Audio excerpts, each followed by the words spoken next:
Hi, I'm Mark Barrett. This is my family. I'm Sue Barrett. I'm Megan Berrett. Nathan Jackson. Lauren Jackson. And Anna Berrett. There's one missing. Madeline Barrett is on a mission in Portland, Oregon. But this is our family, and we're members of the Church of Jesus Christ of Latter-day Saints. All of my children are really important to me. I've always enjoyed spending time with them. I love being a dad. We've always done stuff together. Wherever it was, whatever adventure we were going to do, we did stuff together. The church has always been important to me. Our ancestors go back to the pioneers, to where they came across the plains. I went to BYU. I loved it. I went during the time of Jim McMahon and Steve Young. I went on a mission, went to Louisiana, Baton Rouge, thoroughly enjoyed it. I was involved in leadership positions on my mission, enjoyed teaching the gospel and being a part of the church down in Louisiana. I've always done church callings. I have great satisfaction from serving in the church. Always enjoyed it. I've worked in all different kinds of church services. I'm old, so maybe that makes a difference, but I've been a ward clerk, state clerk. I was a bishop. I've been in Young Men's. I've been Young Men's president. I've been Teachers Quorum advisor. Recently, I was just released as a second counselor in the bishopric, and I was there for 5.5 years. And my new calling now is I'm the second counselor in the Young Men's presidency, which means I get to go camping with scouts. And I actually enjoy it. This last week, we went and spent the weekend up at a reservoir in the freezing cold, and it was great. I had a great experience. I enjoy doing stuff with the kids and love getting out. And so that's a little bit about my background. Sue? I was born actually in Bountiful, Utah, and I was raised in California till I was about 14 or 15, and my family moved to Idaho, and that's where I graduated. And then I met Mark in Pocatello, and we've been married for 29 years. And I come from a very, very active, my dad was a state patriarch and he's been bishop, and we just had family home evening all the time, and every week, and very normal LDS background.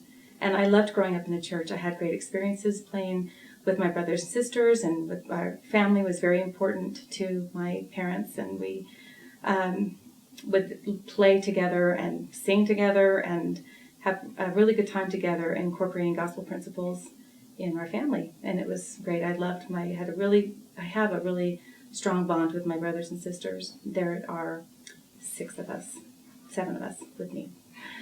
And I have had many callings in the church. I've been in primary and Relief Society presidencies, and I'm currently the Laurel Advisor in my ward, and I absolutely love it. And those young women are just fabulous, and really enjoy that.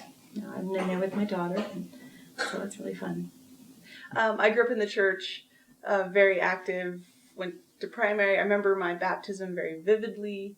I was baptized by my dad, and I went to Young Women's, and I loved that. I wasn't a big fan of the mani-pedi nights, but I loved it. I liked being involved, and I'm very social, and so I loved that. That's what the church got to offer me is I got to be around some really fantastic people growing up. I served a mission. I served in England, in London, a few years ago, and worked as hard as I could, and came back and went to BYU, where I graduated in teaching. Hey, I'm Nathan Jackson. I grew up in the church. I have a twin brother who has cerebral palsy, and we were in the New Era a couple of years ago. And I've had callings in quorums in Young Men's, and served a mission in Brazil. And that's about it. We've been in primary after that, both of us. And got married in the Draper Temple. Year and a half ago. Lauren Jackson. I grew up with the church, primary, Young Women's, being in a Relief Society. I believe I was a counselor in the Young Women's.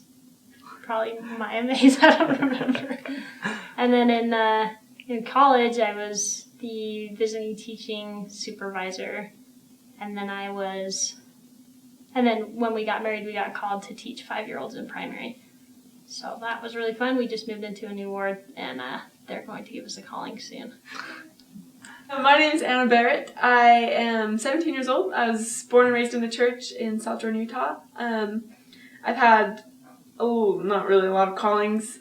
I've served in the Young Women, of course, and then I've been a friend for special needs kids in South Jordan. Growing up as a Barrett has been extremely fun. We're all very adventurous, and it's fun to come home and have my dad come home with this brand new idea of something we need to try. I'm really close with my sisters. I have these three, and the other one is in Portland, Oregon, which one I'm kind of closest to. But so growing up, I didn't ever notice Megan was really different. There's about 10 years in between us, and so I didn't notice any obvious signs growing up. There's been an age difference, so I was closest to Madeline. As we got older and Megan returned home from her mission, we noticed that she was kind of distant from us, and usually we hear stories of the kids coming home and they're all close, and we were really close, and then something just wasn't quite there, and I was about 12 or 13, can't remember, 12 or 13 at the time, and so I distinctly remember having a conversation with Madeline in our basement and getting ready for bed, and we were wondering why she didn't really want to be more of our friend, or that she kind of was distant, and she was going to college, but she was living at home at the time, and I remember Madeline has a really special bond with Megan, and she was just kind of wondering why that she was kind of acting less herself, and we just thought it was the mission or just coming back from England and how, like, coming back to real life. And I flippantly said something like, "Oh, I bet she's gay," and Madeline was like, "Oh no, of course not. How? No, Megan's not gay." And then it kind of like not really. We didn't know anything because of course we were young, but that kind of was just there. Like, that kind of put it in both of our minds. And then I came home one day it was a Friday night, and I was at our neighbor's house, and I came home one day, and our whole family was sitting on the couch, and I noticed some of our eyes were red, and was wondering what happened, and all of a sudden Mom turns to Megan and says, "Well, do you want to tell her?" And of course, I turned red. I usually turn red. And I was asking why, and I got really shaky. And Megan said that she was gay and that she was going to figure things out. And that she was still Megan, and that she was, she's not different, and that she hasn't changed, and that she's been struggling with this for a really long time. And that she couldn't live like that any longer, and that she had some things to figure out, and she had to explain some people, but and at first I almost got really kind of nauseous at first, not because it's disgusting or anything like that, but just kind of uneasy because I didn't understand it, and I didn't know what was going on, and I didn't know how this was going to affect me, and I didn't really know what to do. Then time passed, and we were figuring everything out, and it was actually, I'll be honest, it was a little rough around here. All of us were kind of on edge, and a little sad in a way. I remember the first time that Candace came over, and we went outdoor rock climbing up in Draper, and I was really standoffish to Candace. I was really rude to her and very judgmental, and I didn't really like her at first because it was really new, and it wasn't anything towards Candace, but it was just me not knowing and me being judgmental about it. And I noticed she kept coming around, and she was always at our house, and then the more I got to know her, the more I appreciated her, and the more I come to love her, and I've never seen Megan happier in those weeks and months, and Megan did a 180, and I've never seen her happier, and our home was less contentious when, Megan's the oldest sister. When she's not happy, a lot of us aren't happy. And so for me, it was easy. Well, not at first, but at first, and then it got to be easy for me to accept Megan when you see her in the happiest state that she's ever been in. And to see Candace and how we became such close friends, and now she's my sister, and I can't imagine her anything else. And she's such a wonderful example to me and a role model for me, and she's so much fun to be around with. And so then during Christmas time, we Megan had mentioned something to us about getting engaged, and so that Christmas night, the rest of us besides Megan and Candace, went and drove downtown and looked at the lights, and they got engaged that night. And I remember being so happy for them, and we were all so happy for them. And the plan a wedding, which meant they announced we got to go to New York, and I've never been to New York, and it was so much fun for all of us. Just how it was when they got engaged, and when other people, Lauren got engaged. And I realized it shouldn't be like that. We kick Megan out and we are left in like this depressing state. It shouldn't ever be like that. And then the next Christmas, we opened up a package, and I figured out I was going to be an aunt, and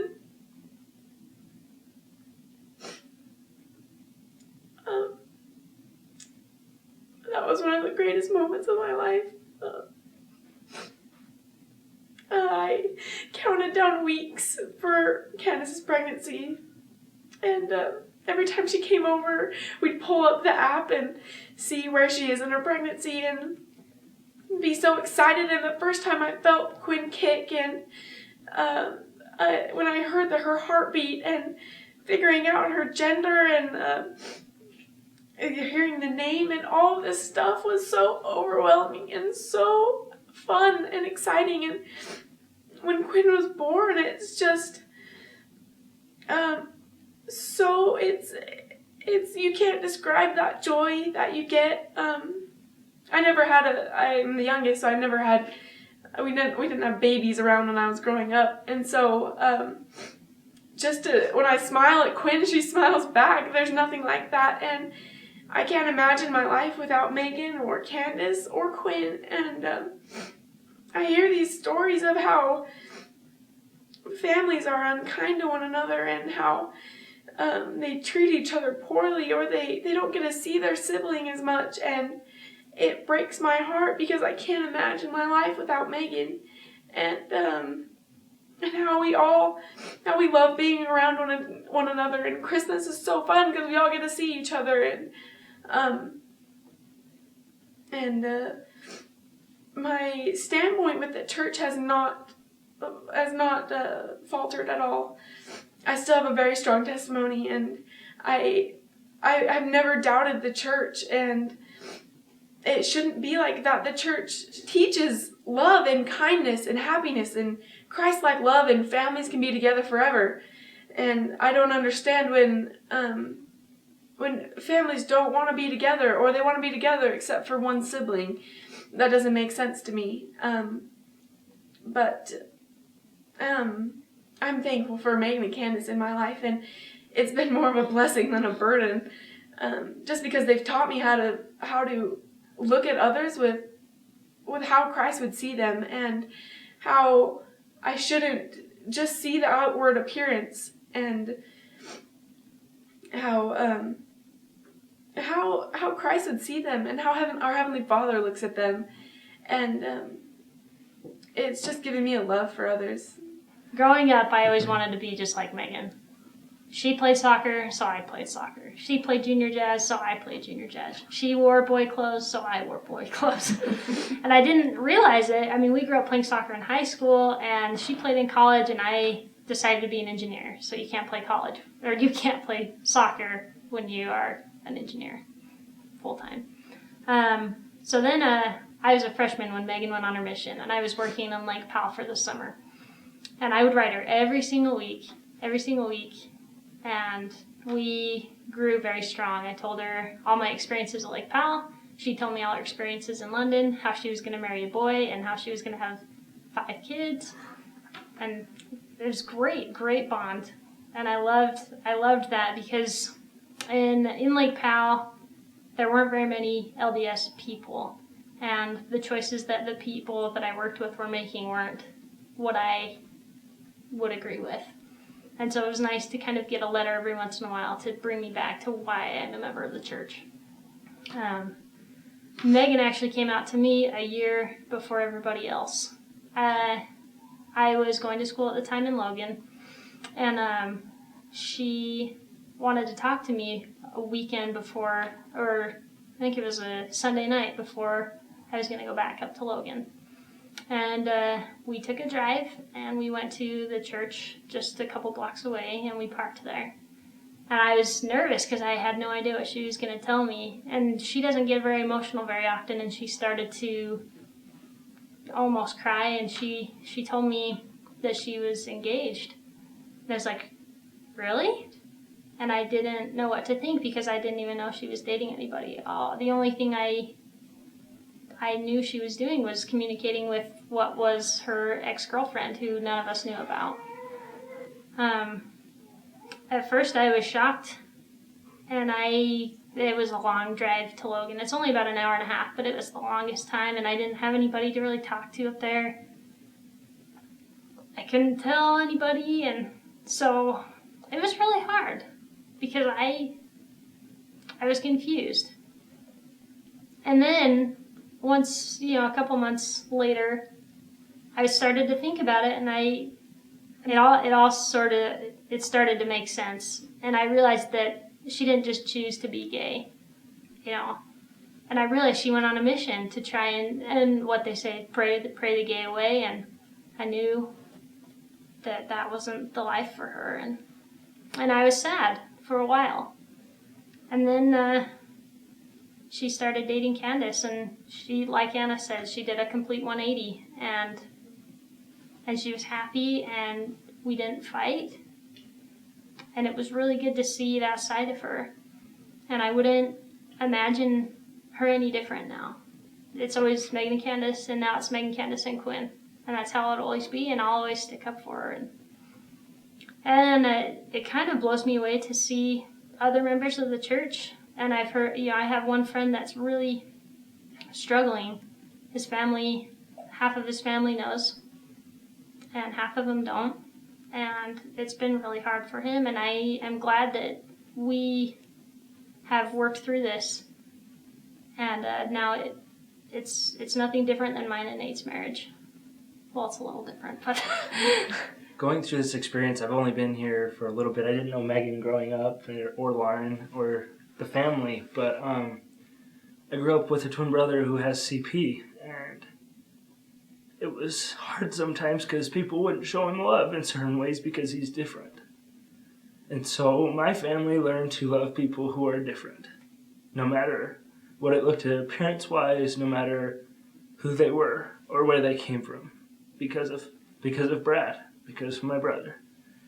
And because of that experience, it's made this experience a little bit easier. I know we haven't handled certain situations the best way, and we worried about things that didn't need to be worried about. But through those trials and through certain experiences in life with Megan and Candace and Quinn, it's been a great experience learning again how Christ would love people and how to love people differently.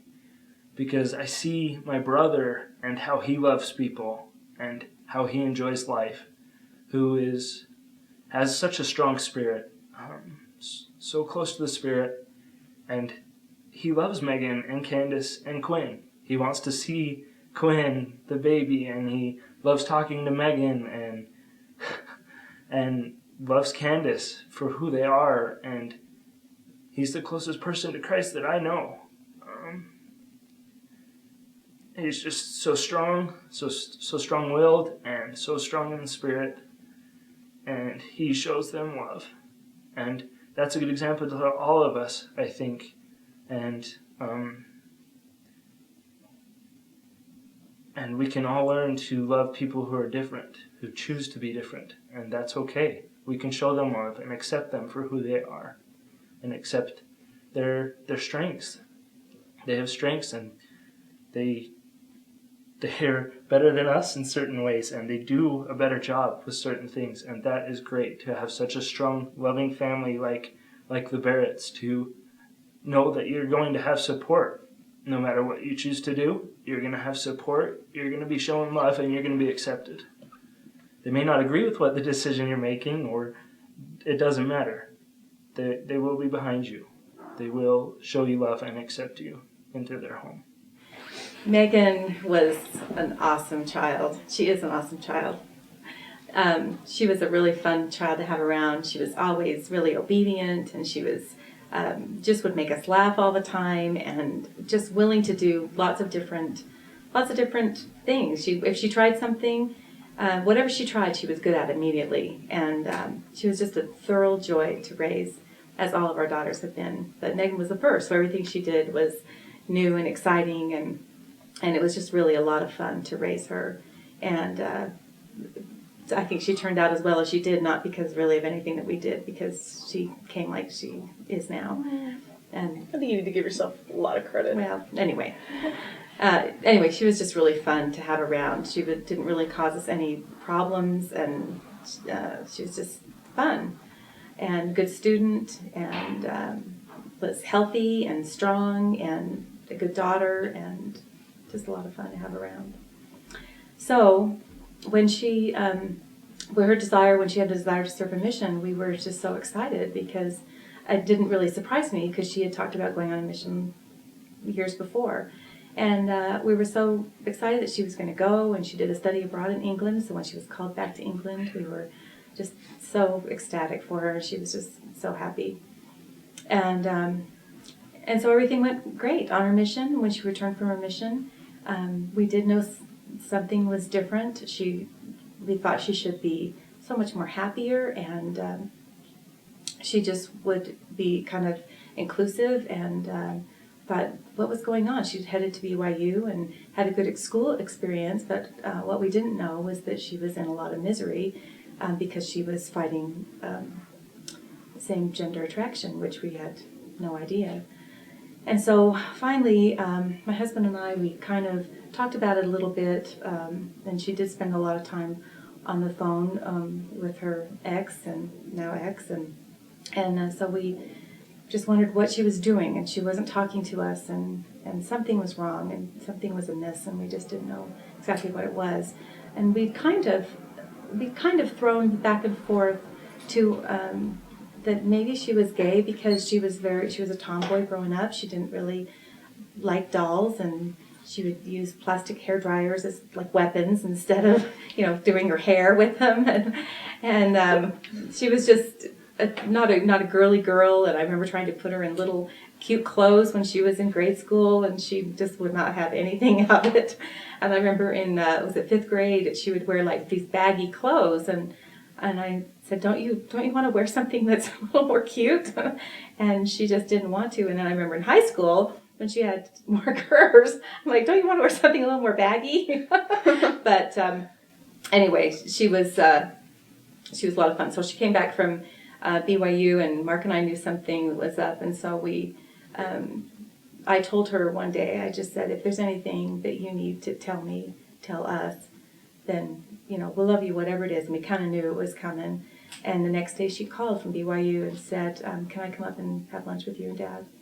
And so I thought, okay, here it comes. And so during lunch she just expressed that she was gay, and that she'd been fighting it for several years. And my first thought was, I just was so sorry for her that she had to experience this and by herself, that she didn't have anybody to talk to. She was so fearful that we would kick her out, or that we wouldn't love her any less. And that was my first thought, that I just felt bad that she had been tormented for several years, that I had no idea that she was going through all that. And so we, and I didn't really fully understand exactly what that meant, because I'm like, okay, she's gay, that's her life. In my experience, I have gay family members, and they chose to not put it out there. And so I just assumed that she would kind of do the same. Well, if you know Megan, she doesn't do anything half-baked. It's always about 150%. And so she started dating Candace, and as soon as when we met Candace, we immediately liked her. We were still trying to figure out I was still trying to reconcile it with the church, because I had been raised, that it was wrong, even with a gay family member, a sibling, that it was just wrong, and it was a choice, and I have learned so much since then. So it was hard. I'll admit that it was hard at first, because I was still trying to go back and forth in my head what to do about it. Because there's one thing with them coming out gay, but then what do you do about it? So I had really close people around me. Half of them were telling me, you just love them, do the right thing, and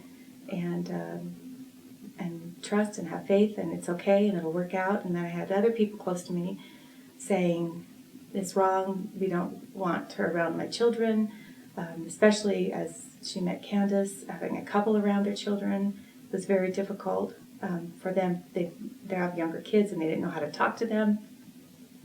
So that was really, really difficult. And finally, it was my husband who actually just said, you need to kind of get on the same page here, because it was causing, to be honest, it was causing contention in our family, between Mark and I, and me and my kids, and it was really hard. It was a really hard couple of years even, because I'd let all these voices try to influence me. And every time I would pray, or every time I would read something or think about it for a while, I always knew in my heart, I'd always come back to, just gotta love her, and what does that entail? It's used so loosely sometimes. You just have to love her. But what that really means is that I knew I wanted to have her in my life, and I wanted to have a relationship with her still, and I just couldn't imagine not having a relationship. And then I thought, if we didn't care for her, who was going to care for her? Where would she go to find love that everybody needs and wants and desires?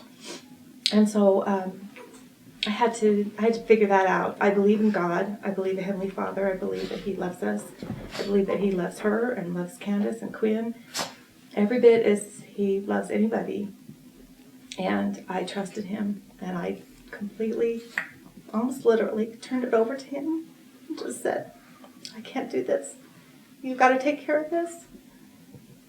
And then I could enjoy her again. So what I decided I needed to do is I had to turn it all literally over to God, to my Heavenly Father, who I knew loved Megan, and I knew loved me, and as much as anybody. And I just turned everything over to God, because I trust Him, and I know He knows what's going on. He knows the plan. He knows why she's like this, why she came like this.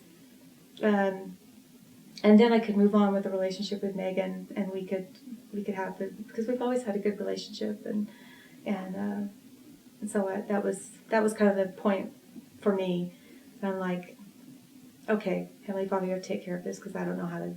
I have too many voices in my head, and my heart tells me, and through prayer, I need to just love her and have a relationship with her, and that was a turning point for me. And now I can't imagine, not having Candace in our life, and little baby Quinn, and the joy, and knowing Candace's family. I mean, it's just all been a real big blessing in my life. One thing that I've learned through this whole experience is I have developed definitely an empathy for other people, and not so quick to judge someone else. If they're doing something that I'm like, what in the world? I would have used to have been almost immediately judging and not having a lot of patience and tolerance even for what they're doing. But through this experience, I have really learned to really look at others as our Heavenly Father and as Christ would look at them, and knowing that He loves them also, and that I don't know what kind of day they've had. We don't know what people go through in their own lives and in their own minds, and what brought them to this point in their life. And so that's one thing I've developed, is a lot of empathy for other people, and just not so quick to judge others.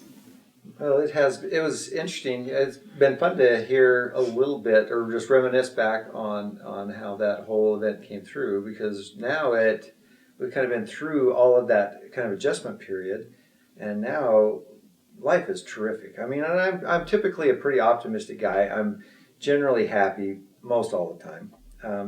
I am pretty comfortable in what I do, and I don't care too much about other people, what they think of me, but I have a strong personality, and so I kind of I feel comfortable in what I do.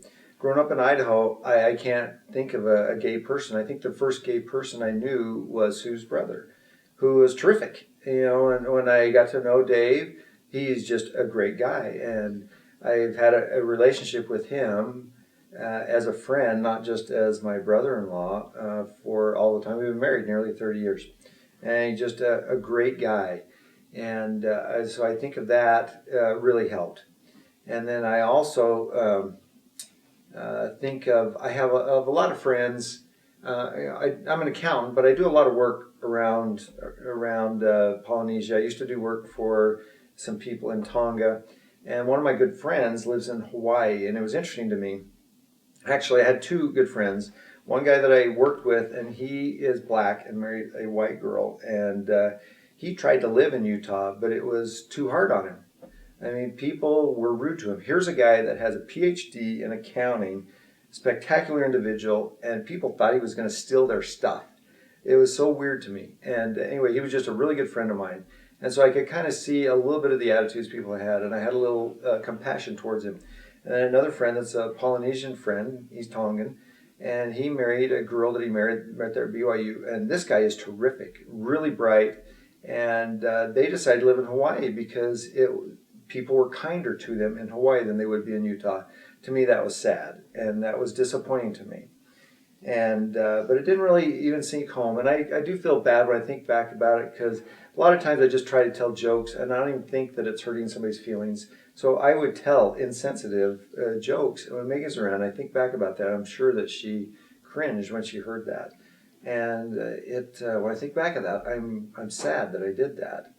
And but Megan, growing up, terrific kid. I mean, we had wonderful kids. I think back of Sue and I. Sue has been a great wife and mother, and I'm the one that I always worried about as far as being a decent person. I have my issues of being a guy, but the kids were terrific, and I always felt like I had the perfect family, which I did, and the kids were great. They didn't act up like a lot of teenagers do. Megan was a great kid. Lauren was a great kid. Madeline was a great kid. Anna has always been a lot of fun to be with.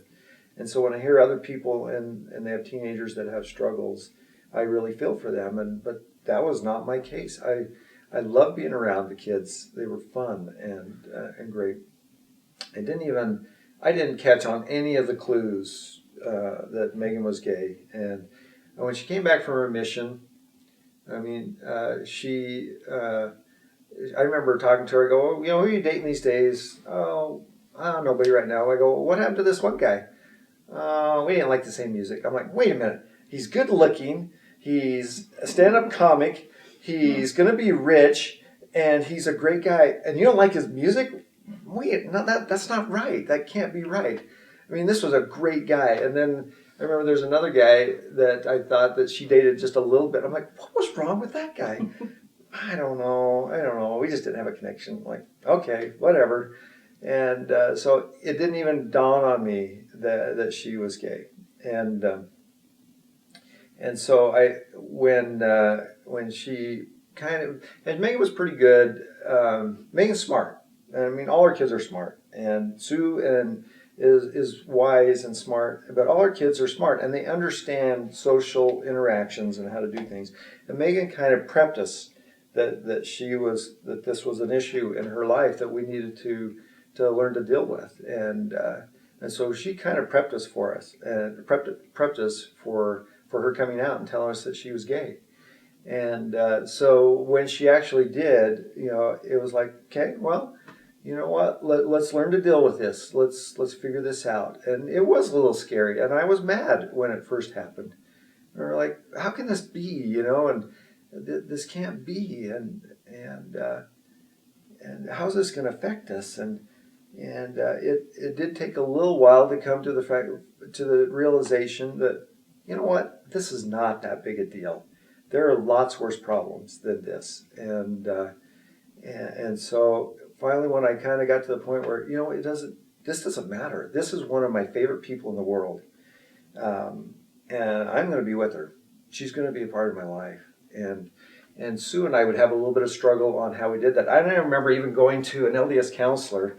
Nobody probably knows that, do you? I didn't know that. We wanted to go to a guy that would give us some advice on how we as a couple can deal with this. Because it wasn't like how we should treat Megan. Because I think we were Sue and I were both content with our relationship with Megan. But Sue and I, we were not happy with each other. And we were not getting along. And it was not very healthy. And so I go, we need to go talk to somebody. So we go talk to this guy, and it did kind of help us in learning to talk about it a little bit. And we're not great with it as a couple, but I think we both really love our children and want them to be around us. And that means, and originally we were a little nervous about what that would mean. What would that mean? There's kind of a lot of talk in the church, well, you can have them come over for dinner, but you can't have them stay with you. I'm like, why? That seems dumb to me. And so we kind of eased into it. Megan and Candace were very patient and kind. There could have been lots of times when they could have been frustrated and said, you know what, we can't deal with this. This is too hard. You guys, it's too hard on us as people. But they stuck with us. And I'm so grateful that they did. They let us kind of go through this experience, and because I didn't know anybody.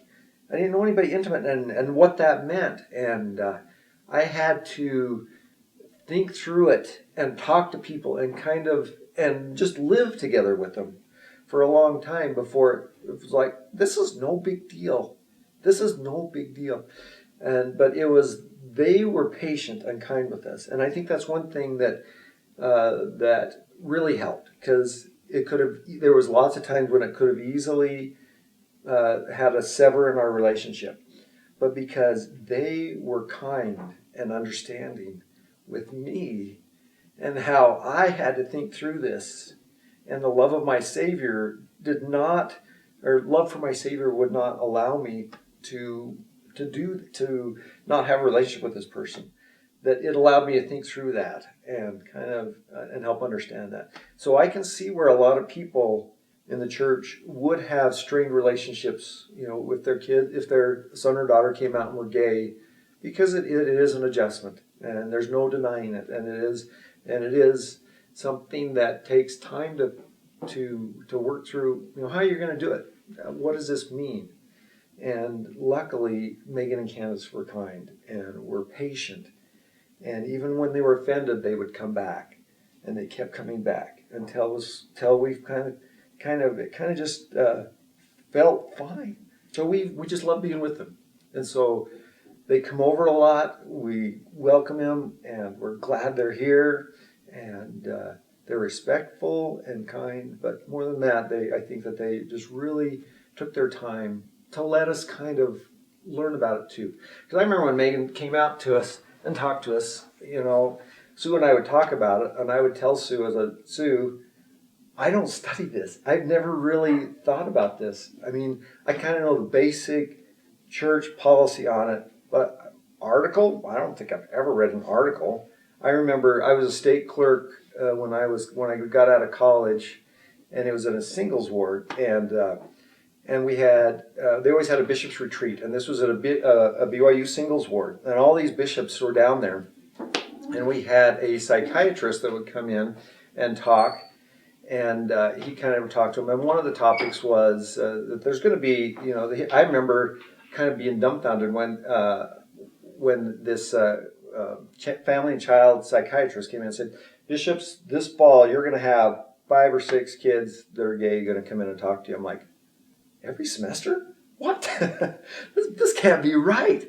And so I remember them talking about that, and they're like, yep, that's right. So I'm like, yeah, of course, we're gonna deal with that, and so they would talk about it, and so I was kind of exposed to it a little bit then, but it was never really an issue that I spent any time thinking about. And so when Megan talked to us about it, I know that she'd spent hours and hours reading everything she could and everything that she could to understand it. And she read every apostle. When I'd say, well, what about this? Well, this is what this person says. I'm like, oh, really? Well, that's interesting. And so when Mom and I talk about it, I tell her, I go, I don't know anything about this. If we have a question, we need to ask Megan, because she knows. She's read everything there is about this topic and understands it. And we can learn from that. And so we would do that.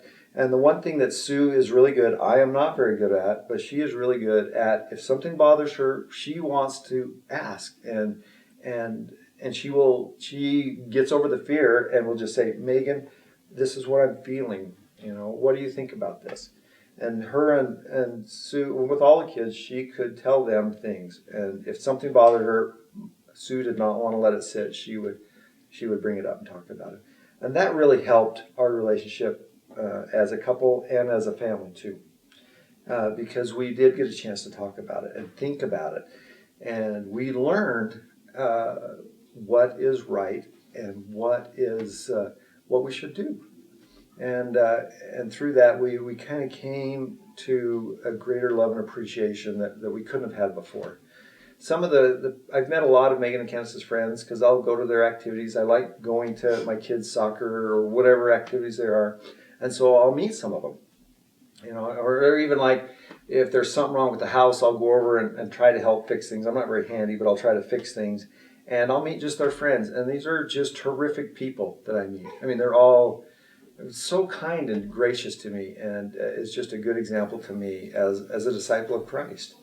And it really strengthened my testimony in people, and that Christ does love us and that cares about us, and that wants us to be kind to each other. And like I say, I'm really a happy guy, and so things don't necessarily get me down.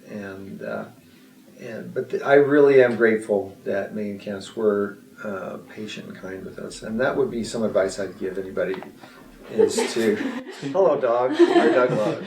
It would be to just to show kindness as people are kind of figuring things out and thinking about what Christ would have them do. And as they think about it and pray about it, people will do the right thing. People will show Christ-like love to others. And so those that don't necessarily are not quite ready yet, or have some struggles, that we just need to understand and be patient and help them to learn and to continue to think about these issues and stuff. And being a Barrett was fun. I think we've pretty well established that. It was very adventurous. I loved playing tackle football with the boys at recess when I was in 5th and 6th grade. And I lived a very active life growing up. No matter what I'm doing, I usually do it very dedicated to everything I believe in, and the church was that way. I wanted to be involved with everything I possibly could.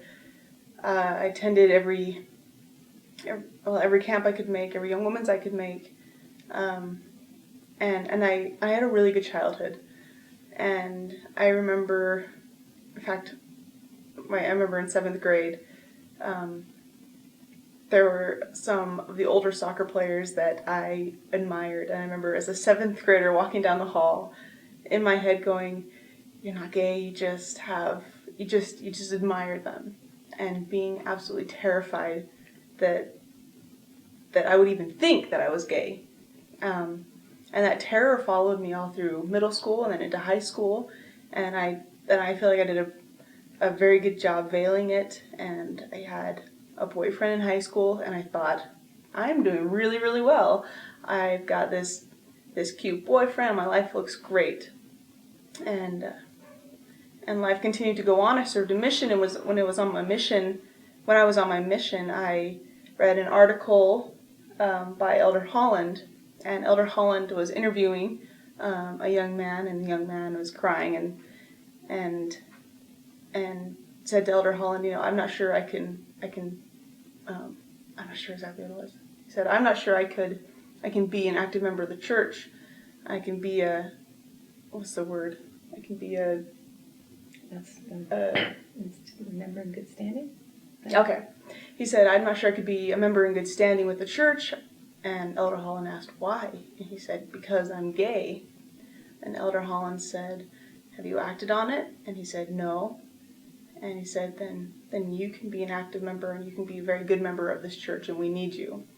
And I remember as a missionary, that just hit home, and like all of a sudden, my life flashed before my eyes, and that was the time when I accepted it.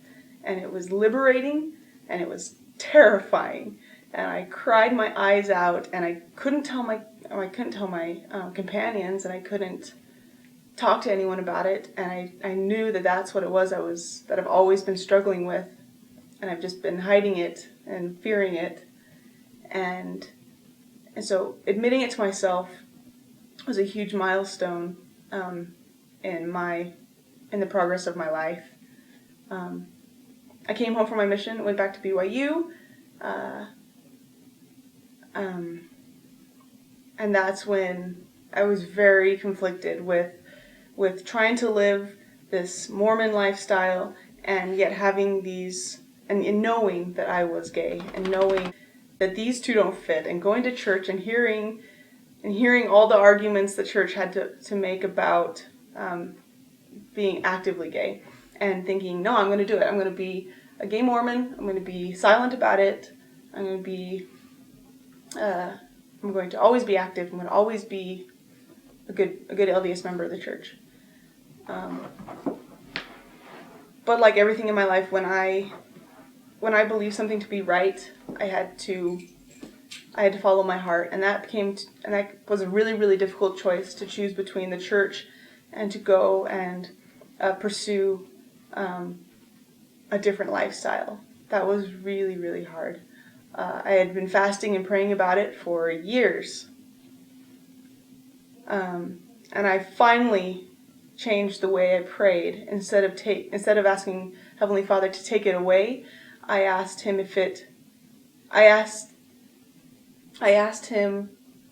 to stop me, or to tell me not to act on it, to give me that feeling that it was not right. And as I got into some relationships with other girls, I never got that feeling. I always felt, in fact, I felt amazing. I felt liberated. I felt happy for the first time in a long time, and I knew that was something that I needed to pursue. That was something that I had come to find out for myself through spiritual means that was right.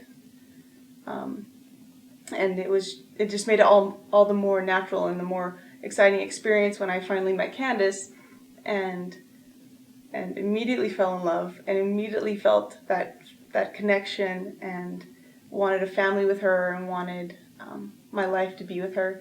And ever since, I just felt at home. I felt at peace within my own skin, and that was a brand new feeling that I haven't felt for a long time. I don't know if anyone, and I hope they don't, but that feeling of not being comfortable in your own skin, and how terrifying that is, and how lonely and isolated it is. I don't know if anyone can fully experience that. I don't know, or I don't know if anyone could understand it without experiencing that. But coming to terms with that, and living the way that my heart was dictating, and the way that I believe the Spirit was dictating me to live, that has brought more happiness to my life than I've ever felt before. It completely changed my life and brought me this beautiful family, and has been just an amazing experience ever since. One day I was, with my church calling, I'm responsible for the primary. And one day when it was a longer day, I went in there, and one of the songs was, it was just very touching to me. And it was one that comes from John 13:34 through 35, and it's extrapolated from that. But the scripture says, "A new commandment that I give unto you, that ye love one another. As I have loved you, that ye shall also love one another. By this ye shall know if ye are my disciple, if ye have loved one to another." I can't think of anything more Christ-like than to love each other. And we love each other. And I just want Megan and Kenneth to know that we will walk with them.